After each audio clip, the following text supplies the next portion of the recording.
Bwana wabariki sana. Leo asubuhi this morning nataka nikupatie neno hili. I want to give you this word. Msaada wa Mungu katika kushinda maadui. The help of God in defeating the enemy. Hallelujah. Hallelujah. Msaada wa Mungu kushinda maadui. The help of God in defeating the enemy. Kama watoto wa Mungu, as children of God, tuna maadui. We have enemies. Lakini Wakristo wengi sana, but many Christians, hawajagundua na hawako attention sana na mambo kwamba kuna maadui ambao wanawapinga. They don't really pay attention the matter that there's an enemy who's fighting them. Na adui, and the enemy, sio kitu cha kucheza nacho. It's not something that you need to play with. Yesu ameongelea kwenye Biblia. Jesus spoke in the Bible. Adui, the enemy, sio mtu kucheza naye. Is not a person you can play with. Ni mtu yuko tayari kufanya chochote kuhakikisha unaharibikiwa. The enemy is ready to do anything to destroy your life. Hallelujah. Hallelujah. Kikubwa tu, but the main thing, Yesu anasema that Jesus says, tusiwachukie. Do not hate them. Lakini bado ule umakini wa kwamba tuna maadui na unapingwa lazima uwe nao. But you need to pay attention that you have an enemy and you need to be conscious about it. Kila mtu hapa ndani ana maadui. Everyone here has an enemy. Na adui, and the enemy, hawezi kuwa ukuta. Cannot be a wall. Lazima awe mtu. It has to be a person ambaye amekubaliana na shetani, who's agreed with the devil, kukupinga, to go against you. Hallelujah. Hallelujah. Adui, the enemy, na tutaona kwenye Biblia, and we can see in the Bible, vile ambavyo adui, how the enemy anavyoweza kutengeneza mipango na strategies za kuhakikisha unaangamia. How can plan ways and strategize how to destroy you. Na uadui unaongea, and the enemy that we're talking about, mara nyingi sio uadui wa vitu vya rohoni. It's not the things of spirit. Eti unaomba sana.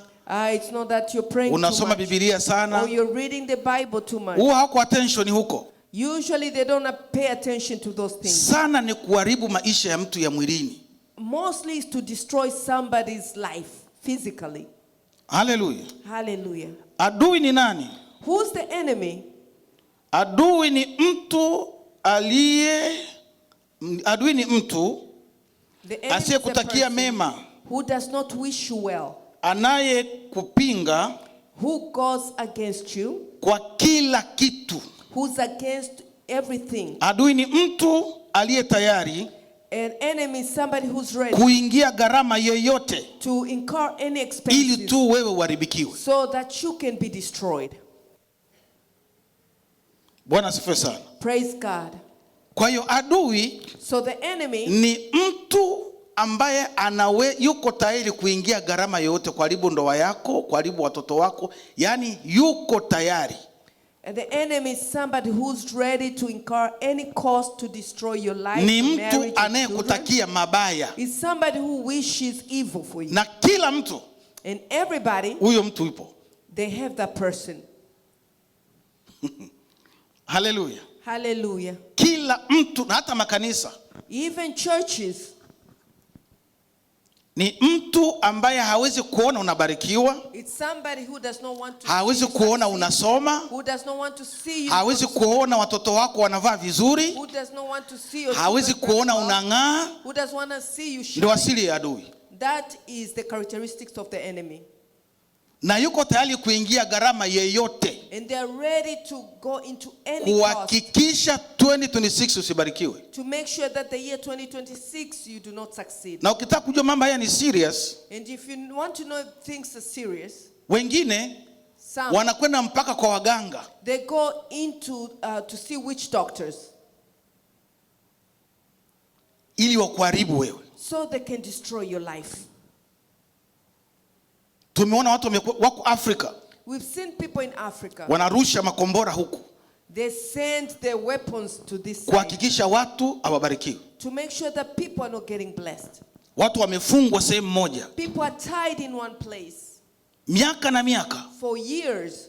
Kwa hiyo swala la adui ni swala la kuwa makini nalo sana, sio swala la kupuuzia. So the thing of the enemy, you really need to pay attention. You cannot just ignore it. Tumeona ushuhuda za watu wameokoka, We've seen testimonies of people who are saved. wamekwenda kwa wachawi, They've gone to witch doctors. wamechukua ndugu zao, They've taken their family. wameweka kwenye chupa They've put them in a bottle ili wasibarikiwe. so they do not get blessed. Kwa hiyo adui So the enemy yupo. does exist. Haleluya. Hallelujah. Hata Columbus, maadui ambao wanakuchukia wapo. Even here in Columbus, enemies that do not like you are still there. Wengine unasoma nao, Some you go to school with. wengine unacheka nao kila siku, haide Some mae. you laugh with them daily. Wengine mnatumiana message, Some you send each other lakini messages, behind the scene but behind ni adui. they are your enemies. Wengine mnashindana nao siku mzima, mnachat, hey, how are you? Ni adui. Some you spend the whole day chatting with them, but they're your enemies. Wengine hawezi kumaliza wiki kabla hujamcheki. There are some you don't spend a week without you checking up on them. Sasa shida ni kujua nani adui. So the problem is knowing who's your enemy. Hapo ndo kuna kazi. I think that's where the work is. Hata makanisa Even churches, tuna maadui, we have enemies. lakini kumbuka sosi ni shetani. But you know the source is the devil. Na nikakufunza And I taught you, ili shetani ya operate in order the devil to lazima operate, ingie ndani ya mtu. they must enter somebody's body. Na maadui wamekwamisha maisha ya watu wengi. An enemy have stopped or make people's life bad. Wengine unacheka nao mchana, Some you laugh with them during the usiku day, ni maadui. but at night they're your enemies. Hawawezi kuona unaendelea vizuri. They do not want to see you succeed. Hawataki kuona umenunua They nyumba. don't want to see you buying a house. Hawataki kuona msichana wako ameolewa harusi kubwa. They do not want to see your child getting married, a big wedding. Haleluya. Hallelujah. Ndio asili ya adui. That is the characteristics of the enemy. Haleluya. Amen. Kwa hiyo adui So the enemy yupo. does exist. Na mimi naamini hapa Columbus And I believe kuna here in watu Columbus, wengi wamefungwa kwa sababu ya maadui. there are many people's lives are tied because of enemy. Sio mtu wa kucheza naye. The enemy is not something that you play with. Na ili ushinde adui In order to win ni the enemy, lazima madhabahu ya Mungu itawale maisha yako katika ulimwengu wa roho. the altar of God should dominate your life in the spiritual world. Tumeona watu wanafanya kazi We've seen people who work 3, 3 jobs, maisha ni yale yale. but they have the same life. Wakati mwingine sio kwamba mtu ni mvurugaji wa pesa. Sometimes it's not somebody misuses money.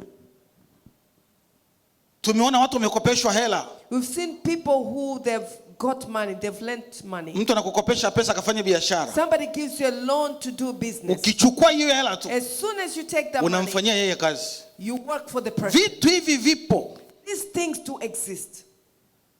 Vitu hivi vipo. These things exist. Na wivu ni mwingi sana. And people are jealous. Na tusipokuwa makini kama kanisa, If you're not careful as a church, mtu aliye na wivu somebody who's jealous sio mtu wa kucheza naye. is not a person that you play with.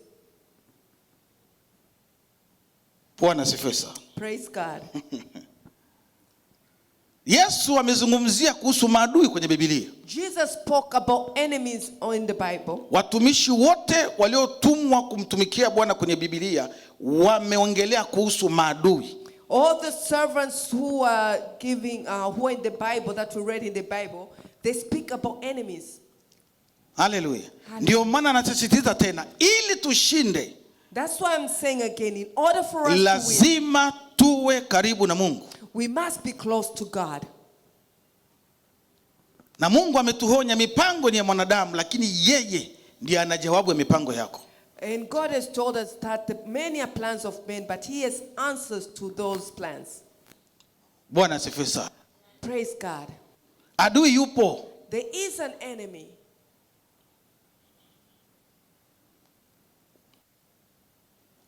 Ukitaka kujua kama maadui wapo, If you want to know if the enemy exists,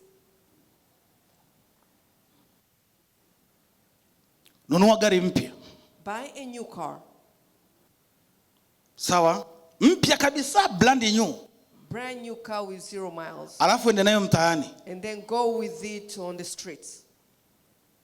ama kanisa Or just go fulani to church. hivi. Just a certain church. Tunaona tunaanza kuchukia bila sababu. You start seeing people are just hating you for no reason. Wanakuambia siku hizi anaringa kwa sababu ana gari mpya. You say now he feels good because he has a new car. Wewe nunue ya kwako alafu usiringe. Now you go buy your own car and see how you're going to feel. If you Ndio majui kama maadui kama wapo, want to know if they pata matatizo. just have problems. Alafu hayo matatizo yasiwe na jawabu kwenye uwezo wa kibinadamu. Yaani ile kama Mungu akuingilia umeisha, utaona. And if those problems they don't have answers in the human sense, you see if God does not intervene, you see. Haleluya. Hallelujah. Inahitaji watu walio na upendo wa kimungu. It needs people with the love of God. Maadui wapo Columbus. There are enemies here in Columbus. Kutakiana mema. Not to wish well for each other. Na kama tutadumu kwenye madhabahu ya Mungu na maombi, If we do not dwell on the altar of God, hatutatoboa. we will not break through. Hata witchcraft hapa huu mji uko mwingi sana. Even here in Columbus, there's a lot of witchcraft. Na ni uchawi uharibifu. And it's the witchcraft of destruction. Kuharibu maisha ya To watu, destroy people's kuharibu lives, baraka za to watu. destroy people's blessings. Wenzetu wazungu White people, ni wachawi sana. they are also witches. Lakini uchawi wao ni wa maendeleo. But the witchcraft is to advance them. Anatengeneza simu. They create phones. Haleluya. Kumekuja AI siku hizi, majibu ni kule tu. And now we have AI. Every question you have the answer. Siku hizi there. hatuhangaiki na maswali. Now we do not worry about questions. Wewe unafikiria ni pesa ngapi anaingiza yule mtu kwa siku? How much do you think that person makes a day? Wametutengenezea TikTok. They've created TikTok for us. Mimi naitumia kuhubiri. I use it to preach the word of God. Mama Neema sana kwenda Facebook live kupigia Bwana makofi. Now Mama Neema goes on Facebook Live. Tunamshukuru Mama Neema kwa vipindi hivyo. Bwana kubariki Yes, sana. God bless Mama Mchungaji for the sessions that she has on Facebook Live. Haleluya. Hallelujah. Wanatengeneza madaraja katikati ya maji marefu. They create bridges that goes across the oceans, long bridges. Sisi wetu ni uharibifu. Ours is destruction. Uharibifu. It's just destruction. Sasa Now, adui yupo. the enemy does. Na wewe unakuja kanisani kila siku ujue Columbus kuna mtu anakupinga. When you come to church every time, know that there's somebody in Columbus. Wanaweza kuwa marafiki zako, wanaweza kuwa ndugu zako, unaweza kuwa, lazima uwe na adui. You must have an enemy. It can be your friend or your family member. Na tusipojiconnect na Mungu, If we do not connect ourselves to God, hatutaweza. we will not be able to Ili do it. tushinde adui, In order to defeat lazima the tuwe enemy, na nguvu za zaidi yake. we must have more Na power than nguvu he has. hizo And the ni power jina la Yesu. is the name of Jesus. Haleluya. Hallelujah. Sasa nataka nimalize leo tatu kwenye maombi. Now I want us to finish in prayer. Nataka twende tukasome historia ya Esther. I want us to go read the story of Esther. Tuone vile ambavyo Let's see adui how the enemy sio mtu wa kucheza naye. is not somebody you play with. Ndio maana kutia moyo mwaka huu, kama kuna vitu unataka kufanya, That's why I'm encouraging you this year. If there are things that you want to do, usitangaze kwanza. please don't announce first. Wewe omba, peleka kwa Bwana. You pray and take it to God. Ndio kitu kingine sisi kinatuharibu. And that's another thing what destroys us. Bado umepanga tu, watu wote wana. Mimi nilikuwa na hiyo shida. I also have the problem. I'm planning, but everybody knows the plans. Wewe unafikiria ukiambia kila mtu atapokea vile ambavyo unafikiria, sivyo? You think that when you tell people they'll receive it the way you did. That's not true. Ama kama umepata pesa, unataka kufanya project, si pesa unayo, kila mtu Columbus utamwambia. And if you have money, you want to do a project, you tell everybody about the project. Nataka tusome kitabu cha Esther. I want us to read the book of Esther. Tuone vile ambavyo uadui how we can see how the ama enemy mtu ambaye hakutakii mema or somebody who does not sio wish mtu wa well kucheza naye. is not a person you play with. Hallelujah. Hallelujah. Esther ni nani? Who's Esther? Esther alikuwa ni msichana mdogo kabisa. Esther was a young lady. Na baba yake na Esther, and the father of Esther, alipelekwa kule Babeli. He was taken to Babylon kama mateka. As a slave. Lakini baba yake na Esther na wazazi wake wakafa. But her parents, her mother and father died in Babylon. Hallelujah. Hallelujah. Na msichana huyu, and this young lady, kinachonitia moyo, what encourages me, alikuwa ni msichana mdogo sana. She was a young girl. Na mambo aliyoyafanya kwenye Biblia and the things that she did ndi makubwa. Was great na things. kupitia yeye, and through her, msichana wa miaka 17 hapa 18 Esther, she was a young lady about 17. Alifanya mambo ya ajabu sana. She did great things. Na wazazi wake walipokufa, and when her parents died, Esther alikwenda kukaa. Esther went to live kwa Mordekai. To Mordecai.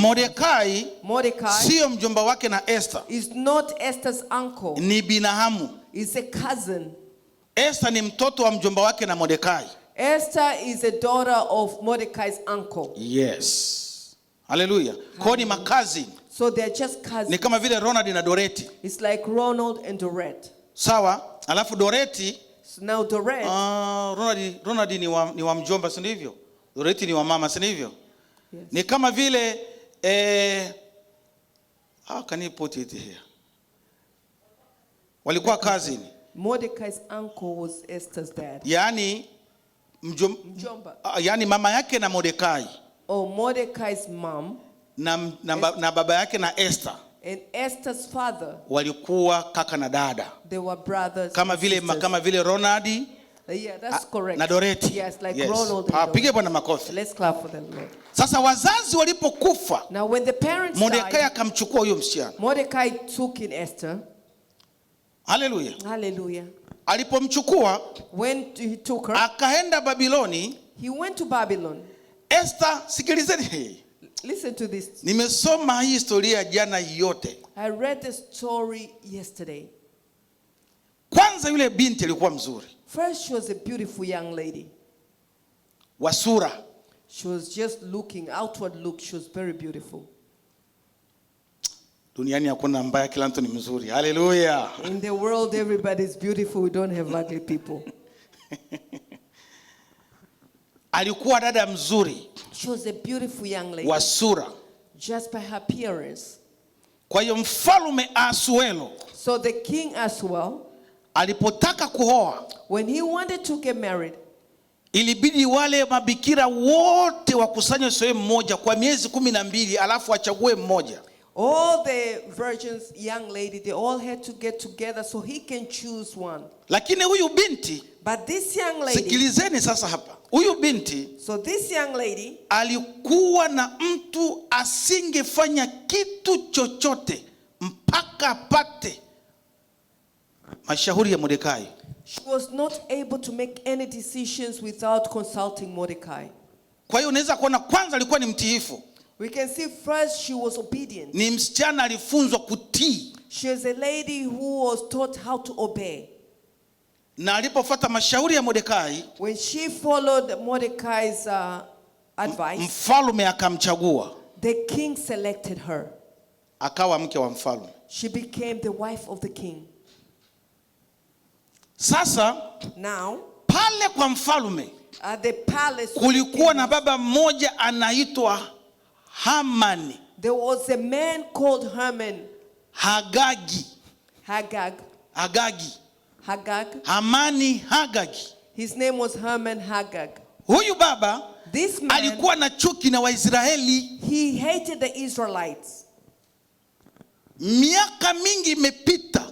Many years passed. Watu hawakujua. People did not know. Unajua adui anaweza kuwa mtu anayeonekana na asionekana. Some people can have enemies without knowing them. Usicheze na adui. Do not play with the enemy. Adui yuko tayari kuona watoto wako wanaharibikiwa. Don't play with enemies. Do not play with the enemies, because they would rather see your kids. Yule baba, the man, alikuwa na chuki Haman had na Wayahudi with the Jews miaka mingi. for many years. Kwa nini? Why is that? Kwa sababu Because wakati mfalme Sauli when King Saul anatawala, was reigning, Mungu alimwambia Sauli aende akaue Waamaleki wote na mfalme wao. because God told Saul to kill all the Amalekites with the king. Sauli akaenda akawaua wote, And Saul went and killed all the Amalekites akamwacha mfalme hai. and left the king alive.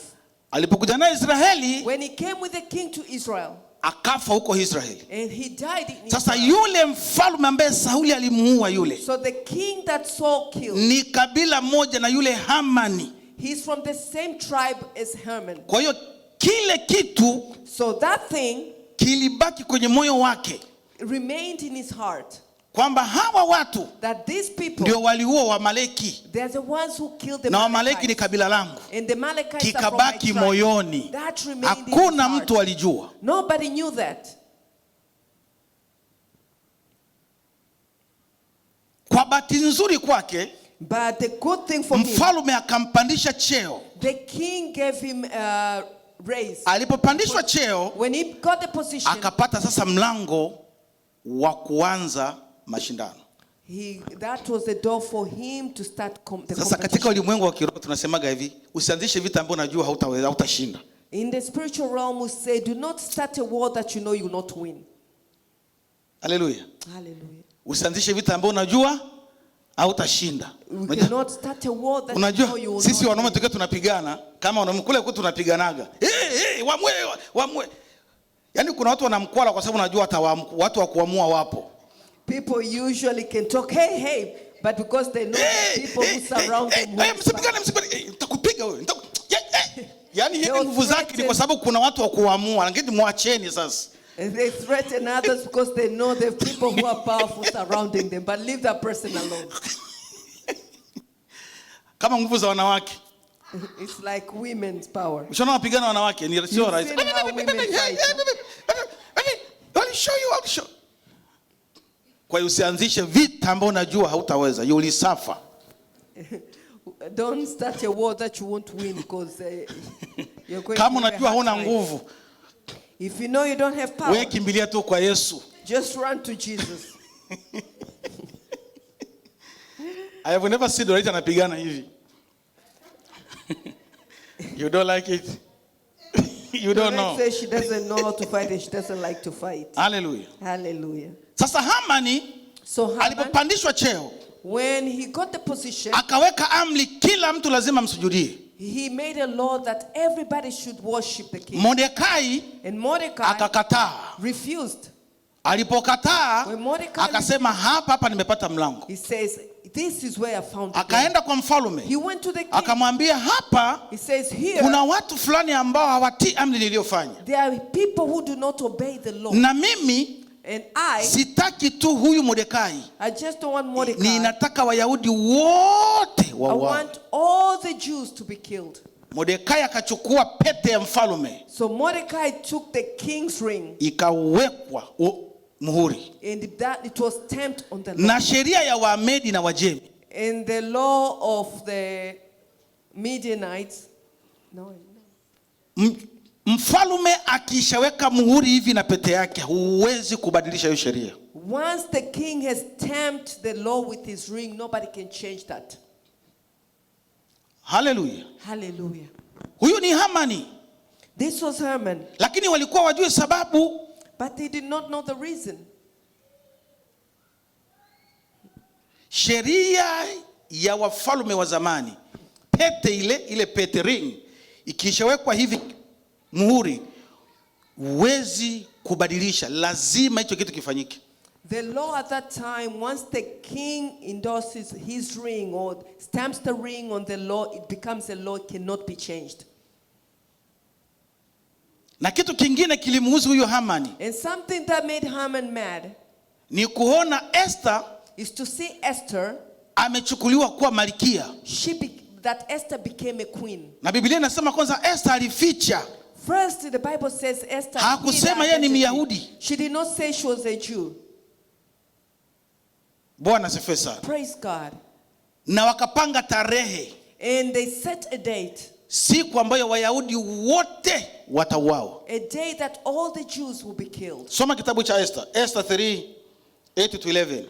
We're going to read the book of Esther, chapter 3, verse 8 to 11. Kitabu cha Esther sura ya 3 mstari wa 8 mpaka 11. Esther chapter 3, verse 8 to 11. We are going to read the. Can you put it, the big one is too small? Yes. Tutasoma kitabu cha Esther sura 3 mstari wa 8 mpaka 11. mpaka until 11. Yes. Basi Hamani akamwambia mfalme Ahasuero, kuna taifa moja walitawanyika na kukaa mahali katika mataifa walioko katika majimbo yote ya ufalme wako. Nao sheria zao zimefarakana na sheria za kila taifa, wala hawazishiki amri za mfalme. Kwa hiyo haimpasi mfalme kuchukuliana nao. Basi mfalme akiona vema, na aiandikwe kwamba waangamizwe, nami nitalipa talanta 10,000 za fedha mikononi mwao watakaosimamia shughuli hiyo, waziweke katika hazina ya mfalme. 10. Ndipo mfalme alipoivua pete yake mkononi, yes, akampa Hamani bin Hamedata, yes, Mwagagi, adui ya Wayahudi. Adui wa Yahudi. Wayahudi, Jews. Kisha mfalme akamwambia Hamani, hiyo fedha umepewa na watu pia, fanya unavyo vema. Haleluya. Niko tayari kuwalipa wote watakaosimamia shughuli hiyo. I'm ready to pay everyone who's going. Ndo asili ya adui. Yuko tayari kuingia gharama yoyote ili uangamie. That's the nature of the enemy. He's ready to incur any cost so you can be destroyed. Kuna tofauti kubwa sana mtu kuambia utabarikiwa alafu kishabarikiwa yeye kufurahia hizo baraka. It's a different thing when somebody says they want you to succeed, but something else when they're actually happy when you succeed. Tunaishia kusema ubarikiwe. We just say God bless you. Lakini ukishabarikiwa, but once the person is blessed, huyo aliyokuambia ubarikiwe, but the same person who told you be anaweza asifurahie hizo baraka. They may not be happy with the blessings. Ndo asili ya adui. That is the nature of the enemy. Yule ni Hamani. That's Haman. Amepewa pete na mfalme. He's given the ring. Anamwambia mfalme, niko tayari kutoa gharama yoyote kulipa watakofanya hiyo shughuli. Lengo langu ni moja tu, hili taifa liangamie. He says to the king, I'm ready to incur any expenses so that the Jews can be destroyed. Swali, question, walimkosea nini? What did they do to him?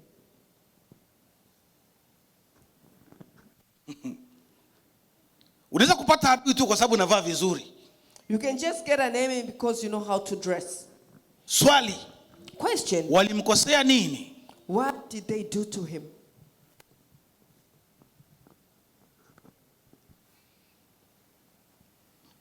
Bwana sifiwe. Kwa hiyo unapoishi, so as you're living, kuwa makini. Be careful. Watu wengi sana wako attention na hili somo la maadui. Many people pay attention to the enemy, the topic about the enemy. Haukuzaliwa kuwa karibu na kila mtu. You are not born to be close to everybody. Lakini umezaliwa kupenda kila mtu. But you are born to love everybody. Haleluya.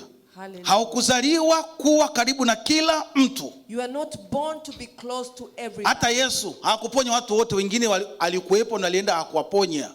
Even Jesus, there are people that he did not heal. Lakini umeombwa na Mungu kupenda kila mtu. But God wants us to love everybody. Kwa tafsiri nyingine tunasema penda kila mtu. In other words, we say love usiamini everybody, kila mtu. but do not trust everybody.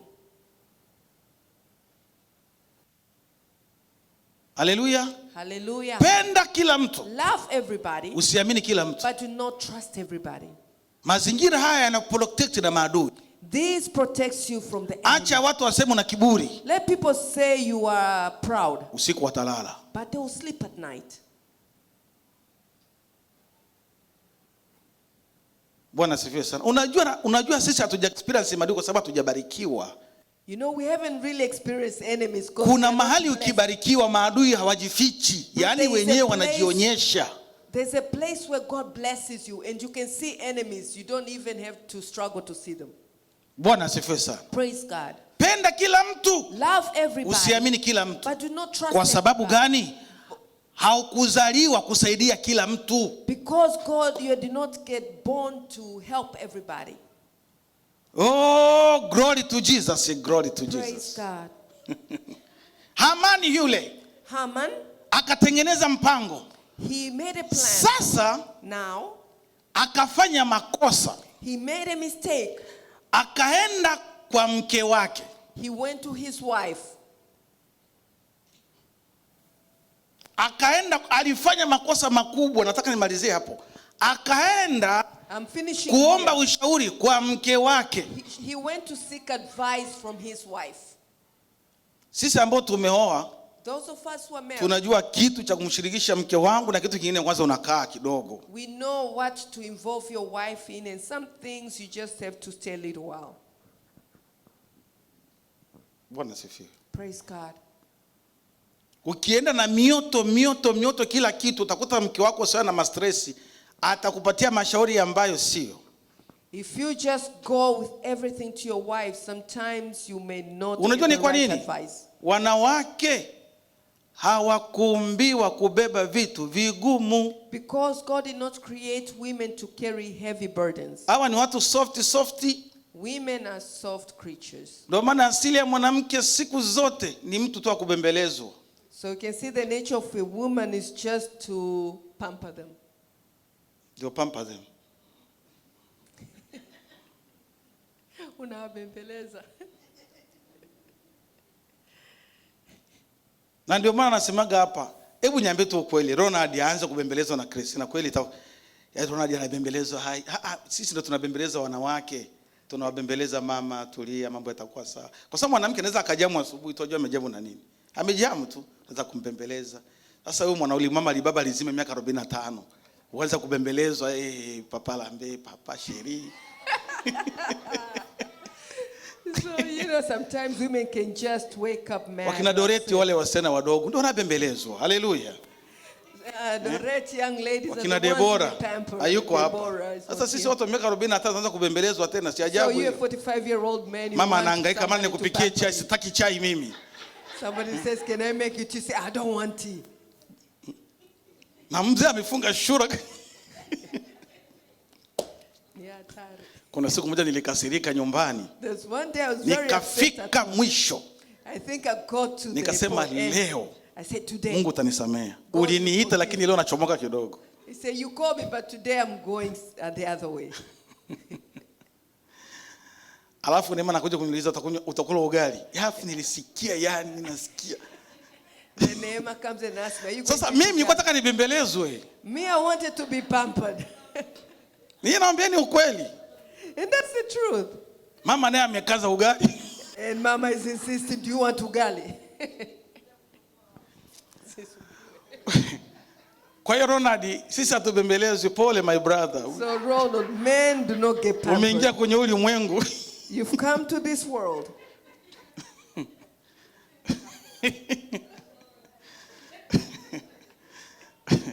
Hallelujah. Labda Mzabeli unabembelezwa na dada yangu. Maybe Mozabel gets pampered. Kwa sababu wanawake hawakuumbiwa kubeba vitu vigumu. Because women are not created to carry heavy burdens. Hallelujah. Hallelujah. Ndio maana mtoto that's why a child anarithi vitu kwa mama kwa kuona. That's why a child inherits things from a mother. Lakini kwa baba tunawafunza. But from men we teach our children. Sasa Hamani tumalizie hapo. So let's finish. Akaenda kukaa kikao na mke wake. Put the last chapter 5:14. Haman went to talk to his wife. Yes, tumalizie hapo. Chapter 5 verse 14. Basi Zereshi mkewe akamwambia, na rafiki zake wote, ndio, na ufanyizwe mti wa mikono 50 urefu wake, ndio, na kesho asubuhi useme na mfalme ili Mordekai atundikwe juu ya mti. Ndipo atakapoingia kwa kicheko pamoja na mfalme karamuni. Basi neno likampendeza Hamani, akaufanyiza ule mti. Kwa hiyo akaenda kwa mke wake akamwambia, hawa watu na rafiki zake, hao ni mashauri mtu anapewa. This is the advice that he was given by his wife Zereshi. Na asili yote, asili ya vita, kuna watu wanakuingiza kwenye vita, ukiingia wanachomoka. Somebody will take you into war, but once you're in the war, they leave you. Hallelujah. Hawa ni rafiki zake na Hamani. These are Haman's friends. Hawajui hata sababu. They don't even know the reason. Wanamwambia hapana, huyu mtu Mordekai ni mjinga, wewe tengeneza msalaba kabisa, mti tundika. They are telling him, just set up a pole and just put it up there. Na kuna watu kama hao. And there are people like that. Wanachochea ubaya na uadui. They're just adding fire to evil. Wanakuchochea. They're just increasing the fire. Wanakupigia simu. They call you. Unasikia na unachemka. They are calling you. Ukiingia, that fire. Once you're in, wao wanachomoka. they come out. Unabaki mwenyewe. So you are left by yourself. Pigia jina la Bwana makofi. Let's clap for the word of God. Kuwa makini sana na haya mambo ya maadui. Be careful with the things of the enemy. Ama mtu anataka wewe umchukie mtu ambaye yeye anamchukia bila wewe kuwa na sababu. Or people can want you to hate somebody that they hate without a reason. Tumechukiwa sisi bila kujua sababu ni nini. Some people hate us, we don't know why. Kwa sababu huyu mtu because this alikutana na mtu met with somebody ambaye anakuchukia that hates you, na anakuchukia bila sababu, and they hate you for no reason. Na yeye akajiingiza kwenye hayo mambo, and he got involved, na yeye akawa adui, and that they also become na asili ya uadui. And the nature of the vikigeuka, enemy, once things turn, wale wote waliokuchochea huwa wanachomoka. All those who encourage you, now they leave. Hallelujah. Hallelujah. Ukienda kule Babeli, when you go to Babylon, wakati Meshaki, Shadrach na Abednego wametupwa kwenye moto, while Meshach, Shadrach and Abednego were put in the fire, pia Daniel as well, kule utumwani Babiloni, while they were in slavery in Babylon, wakamwonea wivu mzee wa watu bila sababu. They were jealous for no reason. Kwa sababu mfalme Dario alimweka kuwa waziri mkuu. Because the king put him as a prime minister. Watu 119 wakamwendea kinyume bila sababu. 119 people went against him for no reason. Wakamweka Daniel kwenye tundu la nini? La simba. They put Daniel in the lion's den. Walikaa chini. They said, wakatafuta sababu wakakosa. They found a reason and they could not find one. Wakasema sababu hapo itakuwa kumwabudu mfalme. Here the reason will be to worship the king. Sasa Yesu Kristo, walipomuingiza kwenye tundu la simba, when they put him into the lion's den, baadaye akapona. After that he survived. Unajua kilichotokea? You see what happened? Mfalme akasema sasa wale wote, the king said, all those walioenda kinyume na Daniel, who went against Daniel, watu 120. these 120 people. Mfalme akasema hiyo haitoshi. The king said that's not enough. Sio 120 tu. Not only the 100 na familia zao, and with their families. Kwa hiyo ilikuwa ni mimi kama ni mzee wa kanisa na familia yangu ya watu watatu, mke na watoto wangu. So if I'm the church elder, it was me and my family. If I have 3 children. Mfalme Daudi akasema sasa kwa sababu ninyi mlimwendea kinyume, ninyi wote 119 mtakwenda kutupa kwenye tundu la simba, na sio hilo tu, na watoto wenu wote. Hebu niambie ni watu wangapi waliangamia? So the king said, all those who went against Daniel are going to be thrown into the lion's den. That's not only the 120 people, including all the children. Now tell me how many people are destroyed. Kwa sababu ulianzisha vita ambayo hawawezi. Sasa because they started a war. Haman akatengeneza msalaba. Haman created a pole. Wakatangaza na tarehe. And they set a date. Hallelujah. Hallelujah. Walipotangaza tarehe, Mordekai na Esther, nafupisha, wakaenda kumlilia Bwana. They will cry to the Lord. Na Waisraeli wote and all the Israelites, wakafunga siku 3. They fasted, wakamuomba Mungu. And they sought the face Mungu of God. akasikia. Hallelujah. Ni Mungu anayesikia Bwana. He's a God who hears. Sisi hatuwezi kuishi kwa woga wa maadui. We cannot live with the fear of ease. Aliposikia Mungu, When God heard, na Esther akapata kibali kwa mfalme. and Esther received Kibali, favor with the king. Sasa nataka nikurudishe nyuma tuone vile wale waliomshauri Mordekai vile walivyomwambia. Tumalizie hapo. Let's go back to those who advised Mordecai. 6:13. 6:13. Tutasoma 6:13. Basi Hamani akawasimulia Zereshi mkewe na rafiki zake wote kila neno. Ishie hapo. Kwa hiyo sasa rafiki zake na Hamani, now Haman's friends, wamemshauri atengeneze msalaba. They advised him to create msalaba umetengenezwa. Now the pole is created. Wakati msalaba unatengenezwa, the pole was getting Mordekai na Esther na Wayahudi and all the Jews, nao wanamlilia Mungu. They are all crying to the Lord. Na Esther alipokwenda kwa mfalme, and when Esther was na akapata kibali, and received favor, baada Esther akamwambia mfalme, watu wangu wanaangamia, and Esther told the king, ninaomba uokoe. I want you to rescue. Huyu Haman alipogundua, when he found out kwamba Mordekai amepata kibali kwa mfalme, that he received favor from akarudi kwa watu wake. He went back to his people. Tunasemaga chama. He went back to the group. Akaenda kwa chama chake. Sema chama. Let's say chama. Akaenda kwenye chama, ambia wazee, huku mambo kidogo ni tofauti. He went back to the team and said, here things are. Kikao cha kwanza tulikuwa na ninyi. The first meeting we were with. Na nyinyi ndio mlinishauri mimi. And you are the ones who advised. Sasa nimerudi kwenu kutaka mashauri. Now I'm coming back to. Mwambie mwenzako usikubali kuingizwa kwenye uadui ambao hujui. Tell your neighbor, do not get involved. Hakuna mtu aliyebeba chuki aliendelea kwenye hii dunia. Utaangamia. No one who carried hatred you will survive in this world. Oh, hallelujah. Tuendelee na Pamela. Kisha watu wake wenye hekima na Zereshi mkewe wakamwambia. Anza mwanzo. Nitarudia tena. Basi Hamani akawasimulia Zereshi mkewe na rafiki zake wote kila neno lilompata. Kisha watu wake wenye hekima na Zereshi mkewe wakamwambia. Ikiwa huyu Mordekai ambaye umeanza kuanguka mbele yake ni wa uzao wa Yahudi, wewe hutamweza, bali kuanguka utaanguka mbele yake. Pigia Bwana makofi. Hallelujah. Walichomoka wakasema, mzee tuheshimiane. They changed and said, kwani unataka kuniambia ile safari ya kwanza walikuwa juu Mordekai ni Myahudi? You want to tell me the first time they didn't know that Mordecai was a Jew? Ndio maana Mordekai hakumsujudia Hamani kwa sababu sheria ya Kiyahudi huwezi kumwabudu mtu. That's why Mordecai did not worship Haman, because in the law you cannot worship a person.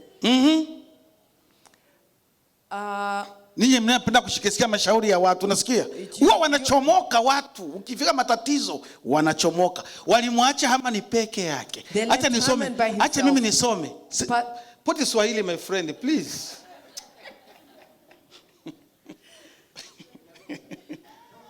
Alafu Christina yuko hapa, alikuwa na mchomba wake kule, nasoma Kifaransa. Basi Hamani akawasimulia Zereshi mkewe na rafiki zake wote na kila neno lililompata. Kisha watu wake wenye hekima, sikiliza, alikuwa na chama kubwa, wenye hekima na Zereshi mkewe wakamwambia, ikiwa huyu Mordekai huyu Emmanuel Tambwe huyu ni jiwe, alitikiswi Columbus, Papa Lambeni jiwe, pigia Bwana makofi. Dorothy ni jiwe, dada Aline ni jiwe. Ikiwa huyu Mordekai ambaye umeanza kuanguka mbele yake, sikia dharau sasa. Now see what they're telling you. Ni wa uzao wa Wayahudi, wewe hutumweza, bali kuanguka utaanguka tu. Hallelujah. Hallelujah. Unaona ubaya wa wadui? You see the problem with the enemies. Walimgeuka the same day wakamwambia tuheshimiane, we are not there.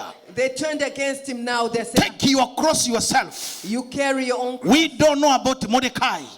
Please. Akawaambia, ninyi ndio mlinishauri mimi nitengeneze msalaba. Akasema, please. Hatukuelewa vizuri. We don't understand you well. I says, we did not hear you well. Hatukuelewi. Bwana asifiwe sana. Hakuna mtu ambaye alibeba chuki kwenye dunia aliendelea. Atakufa tu. Sasa namalizia kusema hivi. Sisi tuna Yesu. We have Jesus. Na kama tulivyotangaza mwaka wa 2026, as we announced the year 2026, wapende wasipende, whether they like it or not, tunakwenda kufanya mambo makubwa. We are going to do great things. Kwa hiyo kila mtu ambaye ni adui so everyone who's wa maisha yako, of your life, usiogope. Do not be scared. Kwa sababu uoga, because fear, unampatia adui nafasi ya kukutesa. It gives the enemy an opportunity to torture you. Sasa ukiwa tayari, gari iko tayari. So if you're ready, the car is ready for you. Hallelujah. Hallelujah. Mordekai akafa vibaya. Mordecai died. Wakamua Mordekai, they killed Mordecai, na watoto wake wote. And all his sasa haikuishia tu kwa Mordekai. Not just stop with Mordecai. Esther akasema na sisi hapa tunalipiza. Unajua zamani ilikuwa jino kwa jino.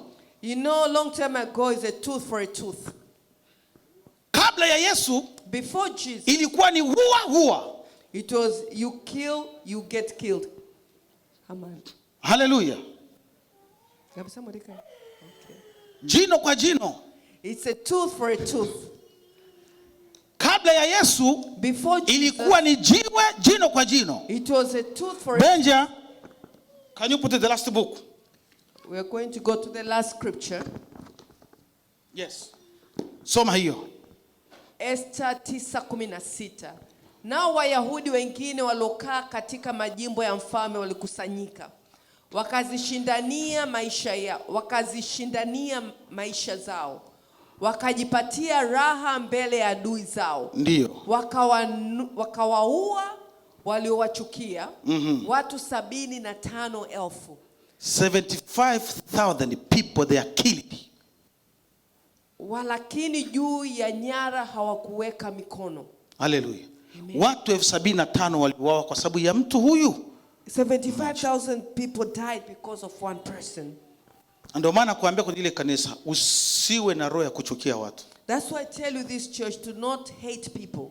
Watu 75,000 people 75,000 wa Babeli waliuawa kwa sababu ya chuki ambayo hawaijui ilitoka wapi. Because they don't know where this hatred came from. Ilianzishwa na nani? Who started it? Wakaanguka. They all fell. Kwa hiyo adui sio mtu wa kucheza naye. So the enemies na Esther na Mordekai, so Esther and Mordecai, walimshughulikia Haman vizuri. They handled Haman really well. Bwana asifiwe sana. Kwa sababu wao walimpeleka kwa Mungu. Because they took him to God. Sisi tunashindwa, tunapigana nao. They get destroyed because we fight with them. Humwezi adui. You cannot fight with the enemy. Haman alitumia silaha za mwili kuwapiga Wayahudi. Haman used physical weapons to destroy the Jews. Esther na Mordekai walijua wakitumia mwili hawataweza. They knew if they used the physical, wakachukua jina la Haman, they took the wakalipeleka kwa Mungu. They took it to God. Ndio pale nilikuambia next week Mungu huwa atetewi, huwa anashuka. I told you that God cannot defend himself. Kupigania watu wake. He usually comes down to na akashuka. And God came. Haman akafa. Haman died. Mke wake akafa. His wife watoto wake 10 wote wakafa. And all his 10 children. Sio hilo tu. Not only that. Watu 75,000 wakauawa na Waisraeli. 75,000 people. Kwa sababu ya roho ya uadui. Because of the spirit. Na story ikaishia hapo. And the story ended there. Oh, hallelujah. Hallelujah. Kwa hiyo usiwe na woga wa kuogopa adui. So do not be scared of na ili ushinde adui, in order to ni lazima u connected na Mungu. You must be connected. Sasa shida ni moja, watu hawapendi Mungu. The problem is when people do not love God. Watu hawapendi Mungu, my sister Betty. People do not love God. Elisha alipokuwa anatoa siri za maadui kwa mfalme, when he was giving the secrets of the enemies, mfalme wa Shami akatuma watu kwenda kumkamata Elisha. The king of the Midianites told to go capture Elisha. Yule mfanyakazi wa Elisha, the servant of Elisha, alipoona majeshi yale, when he saw the army, akasema tumeangamia. He said, Elisha akamwambia, walio upande wetu, Elijah told Elisha, ni wengi those on our side are many walio upande wao. Than those on the side. Akamfungua Gehazi macho. And he opened his eyes. Gehazi alitumia macho ya mwili. The servant Elisha used his physical eyes. Akaona wanajeshi wa mfalme wa Shamu wametinga kwenye mlima. He saw the army of the Midianites were everywhere on the mountain. Elisha alijua, Elijah knew this. ushindi wangu ni rohoni. That my battle is in the spirit. Akamfungua Gehazi macho. Then he opened Elisha's Akaona eyes. kwenye mlima malaika waliobeba mapanga ya moto wamewazunguka. He saw the angels who are carrying weapons of fire surrounding them. Elisha alipoona vile, when Elisha saw this, akamwambia Mungu, wapige upofu. God told them, Elisha told God, just blind them. Wakapigwa upofu. They got blinded. Akawachukua wote. Yani nakwambia, yani Yesu ni mzuri. Yani Yesu, yani hakuna kitu kitamu kama kutetewa na Mungu. Yani ustruggle. You don't struggle. You don't struggle when God is on your side. Unajua kwa nini tuna struggle? Tunapigana sisi wenyewe. We are struggling because we are fighting our own Ukitumia battles. message mbaya na hapo unaanza utanikoma leo, wewe utanijua mimi ni nani, unatuma mkono utatemeka. Tunatumia mwili papala ambao kupigana na watu. Hatuwezi. We use our physical strength to fight. Akawakusanya wote vipofu. Askari maelfu vipofu akawapeleka kwa mfalme wa Israeli, akamwambia sikiliza, hawa walikuwa wamekuja kuniangamiza. Sasa mimi nimewapiga upofu kwa jina la Bwana. Ninakuomba usiwaue, wapatie chakula washibe, wanywe chai, alafu waache waende zao. Pigia Bwana makofi. Yani raha sana. How do you think? Mnaonaje? Mfalme akasema tuwaue nini? The king said, should we kill these soldiers? And Elijah said, chakula wale. Just give them food. Alafu waache and then let them go. Biblia inasema nini? Hawakurudi tena. Kwa sababu ni Mungu anayegeuza mabaya kuwa mema. It's because it's a God who transforms evil to good. Hallelujah. Hallelujah. Ni Mungu anayegeuza mabaya kuwa mema. Simama kwa miguu yako. Who transforms evil to Hallelujah. good. Hallelujah. Jojo is not here. Hallelujah. Hallelujah. Kwa hiyo nataka nikuombee Mungu mchana wa leo. So I want to pray to God kwamba 2026 that the year 2026 Mungu akulinde. May God protect you. Kila roho ya maadui Every spirit imeshindwa kwa jina la Yesu Kristo. It's destroyed in the name of Jesus. Hallelujah. Amen. January imeisha hii. January is over. Tumeanza February. Now we are in February. Na tusipocheza December itafika tu. And if we play December, we must fight. Lazima. Ndio maana tumetangaza ni usiku wa vita hapa kanisani. We must fight. That's why we announced the night of prayer. Hallelujah. Hallelujah. Hawezi adui kama hauko connected na Mungu. You will suffer. You cannot defeat the enemy without God. Na hili uone nguvu za maadui lazima Mungu akupeleke level nyingine. In order to see the power of your enemies, God should take you to another level. Hallelujah. Hallelujah. Nataka tuombe. Alafu nitakaribisha ndugu yangu aje hapa. And then I'm going to invite my brother. Nataka nikuombee mwaka wa 2026. I want to pray for you the year 2026. Chochote kinachokupinga that whatever kwa jina la Yesu kimeanguka. Whatever is fighting mipango yote uliyopanga whatever plan Mungu akuwezeshe kuifanyikisha. Kwa jina la Yesu. Ni Mungu aliyebeba baraka zetu. He's a God who's carrying our blessings. Usiokope. Do not be scared. Mungu yuko upande wako. God is on your side. Mungu yuko upande wetu. God is on our side. Haijalishi ni wanadamu. It doesn't matter haijalishi ni shetani. It doesn't matter whether it's sisi tutashinda. We are going to win. Hallelujah. Kila plani uliyopanga 2026. Every plan they've made in Mungu atakuwezesha kwa jina la Yesu. And God will enable kila plani. Hallelujah. Hallelujah. In the name of Jesus. Katika jina la Yesu. Mwaka huu ndani ya kanisa hili in this church, watu wanakwenda kuinuliwa. People are going to be elevated. Wewe panga tu. You just usiokope. Don't be scared. Haijalishi wanakusema nini. It doesn't matter what they're saying about you. Just wait. Haijalishi wanakusema nini. It doesn't matter what they're saying about Dada Aline, haijalishi wanasema nini. It doesn't matter what they're saying. Wakamwambia Yesu, inaonekana kama ni mmoja wa wale watu waliofufuka. They told Jesus is like the one. Wengine wakasema labda ni roho ya Elia imerudi tena. They said maybe it's the spirit of Elijah is back. Yesu akauliza wanafunzi wake, sasa hawa watu wanielewi mimi na ninyi mnasema mimi ni nani? Jesus said this to his disciples. Wakasema wewe ni mwana wa Mungu, Masiya wa Mungu uliyekuja kuondolewa na dhambi. They said you kwa are the hiyo son of God. Kazi ya wanadamu huwa ni kupeana majina tu. So the work of human beings is to give names. majina. Let them give you names. Hawakutishi. They do not scare you. Hallelujah. Hallelujah. Yes. Don't be afraid. Usiogope. Oh, hallelujah.